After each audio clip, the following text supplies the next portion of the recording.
Hello students, how are you? I hope you all are doing well and good. See, in previous class we have discussed very clearly about the mouth and the buccal cavity.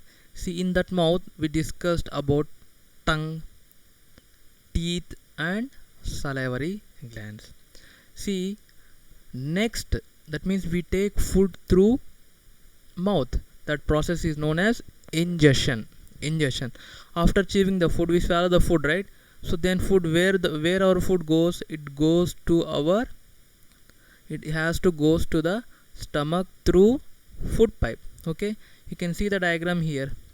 So we are taking food here, and it has to pass through the esophagus, then it will reach the stomach. Yeah, today we are going to discuss about the food pipe.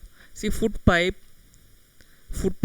starts from the mouth, and it leads into stomach. Okay, and the food, after chewing the food we swallow the food, right? So after swallowing, because of the movements of the walls of the food pipe, the food reaches the stomach. Okay, food reaches the stomach. So after reaching the stomach, what will happen? Stomach, see, now the food is in stomach. And remember, your stomach, the moment food reaches the stomach, your stomach releases digestive juices and also hydrochloric acid and your mucus. Yeah, we will discuss the function of the each one which are secreted by the stomach. If you see digestive juices, first we will discuss about digestive juice. See, digestive juice breaks only proteins. Okay, so that means if you observe if you observe the digestion of the food starts in the mouth itself. How? With the help of an enzyme known as salivary amylase. What salivary amylase do?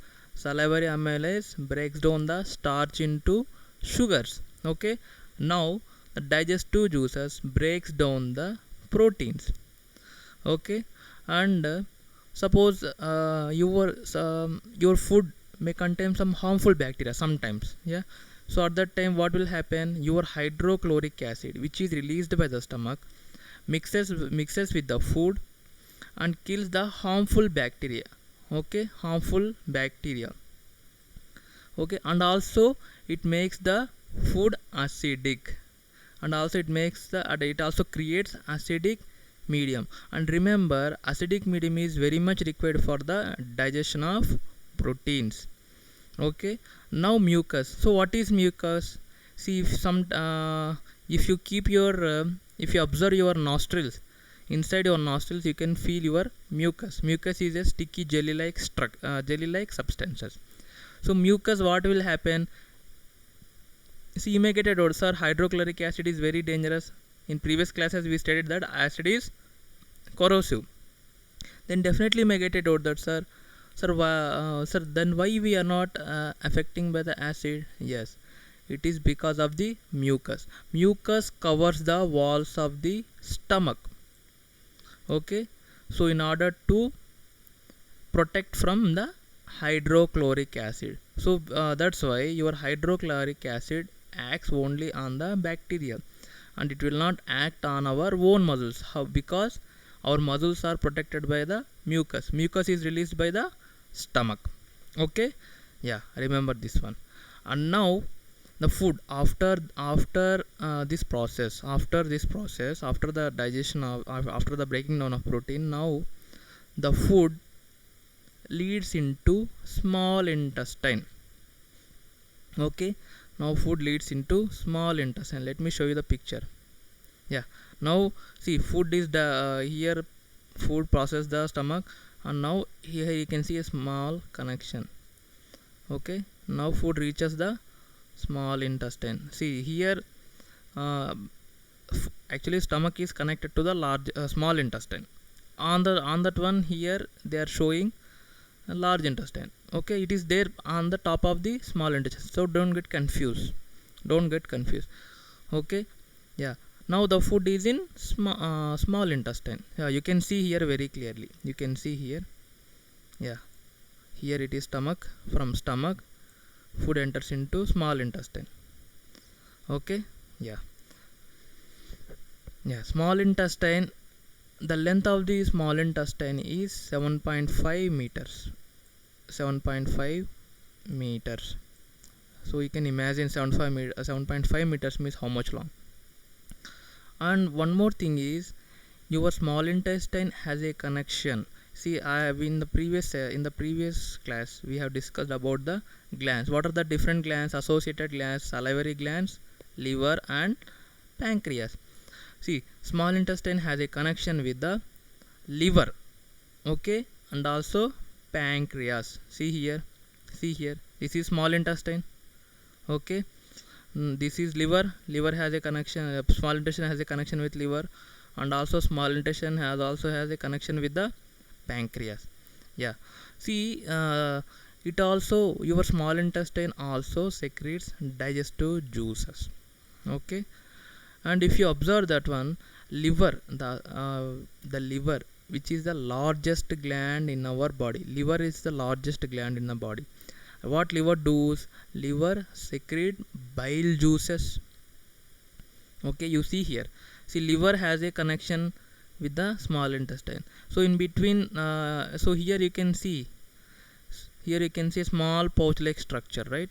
Yeah, your liver secretes bile juice. I told you, right? Bile juice, and the structure is known as gallbladder. So your bile juice stored in the gallbladder, you stores in the gallbladder. So what your bile juice do? Bile juice acts on the fats, it breaks down the fats, okay. And now you can see, I also told you that pancreas also, small intestine as also have a connection with the pancreas. Pancreas secretes pancreatic juices, okay. Pancreatic juices directly releases into the small intestine, okay. So what pancreatic juice do? Pancreatic juice break down carbohydrates and proteins. Yeah, so you may get a doubt. See, in mouth the digestion was partial. The breakdown of carbohydrates in our mouth with the help of the salivary amylase is partial, okay. See, the breakdown of sugar started in mouth, okay, and it ended in the small intestine. Okay. And also breakdown of protein started in stomach, and in small intestine it ends, okay. In small intestine it ends. So your pancreatic juice breaks down carbohydrates, the remaining carbohydrates and proteins. And I told you, right, it also secretes some juices, intestinal juices. Intestine, that is nothing but our digestive juices. Yeah, intestinal juices. Yeah, if anything remains, if anything remains, that means carbohydrate, protein or fat, it completes the digestion of starch, okay, proteins and fat. So it breaks the starch into glucose, okay. So the simplest form of starch is glucose, remember this one, okay. And it converts the fats into, it completes the digestion of fats into fatty acids and glycerols. Suppose if I ask you a question, that how what fats converts into after digestion? Fats converts into fatty acids and glycerols. And now proteins converts into amino acids. Okay. See here, see the diagram here. Yeah, now you can see. And one more thing small intestine does is it absorbs the breakdown. It breaks down, right? It breaks down carbohydrates, proteins and fats. Carbohydrates, it breaks down a carbohydrate into glucose, and then it converts the fats into fatty acids and glycerols, and it converts the proteins into amino acids, okay. And if you observe the intestine in inner walls, Okay, if you observe if you observe the microscopic if you observe the small intestine in microscope, they have a small finger like projections. They are known as villi. See here, they are the small finger like structures. See, this is the small intestine. They'll have a small finger like structures like this. Okay, here also outside it won't have, only inside, remember. Okay, so what is the help of this one? So we call these structures, finger like structures, are known as villi, and each villi is supplied with a blood vessel. You see here blood vessel is there, red color. That blood vessel is there, right? Yes, you can see the pointer I'm drawing here. Okay, yeah. So what will happen? So your food is digested completely. Your food is completely digested in small intestine. Okay, so your your small intestine has villi, and villi is supplied with a blood vessel. So what is the function of the villi? So villi, see, I told you, right, it is a finger like structure, but that means it is folded like structure. So if I expand this one, does the size increases or not? Okay, assume that you are having a rubber band. You can fold that one. Whenever you stretch, it will turns into this one, right? That means the length of the rubber band increases, right? In the same way, your villi also increases the surface area of absorption. Okay, that it has to absorb the breakdown food, right? Yeah, and these absorbed food, okay, absorbed food will enter into the bloodstream through our blood vessels. So suppose if it enters into bloodstream, if enters into blood vessels, these digested food will be transported to the different parts of the body. Why? Because each and every part, each and every cell in our body needs carbohydrates, proteins, and fats. Okay, and we call that one the absorption of the digested food by the villi, and the transported to the different parts of the body. We call this one as assimilation. Okay, we call this one as assimilation. Okay, and the absorption of the digested food by the with the help of the villi is known as absorption. Okay, so can you now understand that such a huge process is happening in our small intestine? That's why your small intestine is 7.5 meters long. That means it is very long. It has to pass through the 7.5 meters. So whenever your food is passing, all this process will happen. That means why? Because the small intestine is 7.5 meter, because for the efficient absorption of the digested food material. Okay, so that no digested food material will go waste to the outside of our body. Okay, so now after absorption is over, there will be some undigested food material. Okay, this will pass into the large intestine.